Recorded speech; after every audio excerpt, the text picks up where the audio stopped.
Good afternoon. পুজোতে সবার পছন্দের এটা ওটা সেটা খাওয়া হয়েছে, এবার আমার পছন্দের খাওয়া হবে যেটা যেটা মানে বুঝতে পারলেন না? যেটা মানে যেটা আমি রান্না করব সেইটাই। আজকে করব একটু সয়াবিনের তরকারি। ছোটবেলায় মা বলতো যে দেখ আজকেও মাংস করেছি, তা বুঝতে পারতাম না, সয়াবিনটাকেই মাংস হিসাবে খেতাম, কারণ মা ওইটাকে মাংসের মতোই সুন্দর করে রান্না করতো। আমরা তো সয়াবিন মোটামুটি নিরামিষ দিনেই রান্না করি, আজকে মাংসের মতো রান্না করে তোমাদের দেখাবো যে কেমন লাগে সয়াবিনের তরকারি এই রকমভাবে করে। তো দেখতে থাকো। কড়াইতে প্রথমে তেল দিয়ে তারপরে নুন হলুদ একেবারে দিয়ে দিয়েছিলাম, এবার আলুটাকে ভেজে নেবো। আমার 80 থেকে 85% ভাজা হয়ে গেছে। এর মধ্যে আমি ঢেলে দেবো সয়াবিন। সয়াবিনটাকে আমি নুন জল দিয়ে একটু সেদ্ধ করে নিয়েছিলাম, সেদ্ধ নয় ওই ভাপিয়ে নিয়েছিলাম। এবার সয়াবিন আর আলু সুন্দর করে ভেজে নেবো। সুন্দর করে সয়াবিন আর আলু ভেজে তুলে রাখলাম। এইবারে কড়াইতে একটু তেল দিয়ে সামান্য চিনি দেবো কালারিং এর জন্য। চিনিটা একটু মেল্ট হয়ে যাবে তখন একটা বড় সাইজের পেঁয়াজ দিয়ে দেবো। পেঁয়াজটা একটু ভাজা ভাজা হবে, এই পাশে আমি একটু মশলা করে নেবো। সেই মশলাটার মধ্যে কি কি দিয়েছি তোমাদের বলে দিই।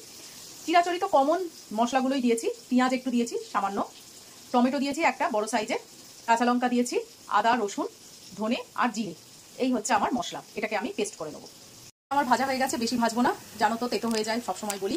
আর এইবারে মশলাটা আমি দিয়ে দেবো। আমার ঠাম্মি আমার মা যেরকমভাবে আমাদের সোয়াবিন খাইয়েছিল ছোটবেলায় নিরামিষ দিন ছাড়া, সেই রকমভাবেই আজকে তোমাদের সামনে প্রেজেন্ট করব।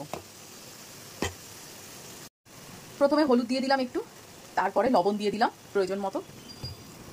তখন ঠাম্মি দেখতাম প্রচুর পরিমাণে গরম মশলা ব্যবহার করতো, মানে এটা ওটা সেটা কত রকমের গরম মশলা। তা আমার কাছে তো অত ওরকমভাবে গরম মশলা মানে আনা নেই, তাই আমি চিন্তা করলাম বিরিয়ানি মশলার মধ্যেই তো গরম মশলা থাকে সব রকমের, সেই বিরিয়ানি মশলাটা একটু দিয়ে দিলাম। কাঁচা লঙ্কা দিয়েছি কালারটা আনার জন্য, কাশ্মীরি লঙ্কার গুঁড়ো দিয়ে দিলাম। এবার এটাকে সুন্দর করে কষে নেব। মশলা কষা হয়ে গেছে, চারিদিক থেকে একেবারে তেল বেরিয়ে এসছে। এইবারে আমি সোয়াবিন আর আলুটা দিয়ে দেবো। দেখে কি মনে হচ্ছে এক থালা ভাত কি খাওয়া যাবে বলো তো একবার কমেন্টে। এবার আলু আর সোয়াবিন সমেত একটু ভালো করে কষে নেবো। কষি সব শেষ, এইবারে আমি ঢালবো জল। একটা সোয়াবিনের তরকারি কি সুন্দর হতে পারে, ধোঁয়ার মধ্যে আমি ঠিক দেখাতে পাচ্ছি না মনে হয় ক্যামেরায়। ঠিক আছে, আমার ঝোল হয়ে গেছে। এইরকমই একটু ঝোল রাখবো, কেননা 10 মিনিট যখন স্ট্যান্ডিং টাইমে রাখবো তখন একটু ঝোল টেনে নেবে। তার ভাত দিয়ে খাওয়ার জন্য না এইটুকুনি ঝোল না রাখলে হবে না, রুটি দিয়ে আলাদা ব্যাপার ছিল। এরপরে লাস্ট ফিনিশিং আমি একটু ঘি দিয়ে দেবো।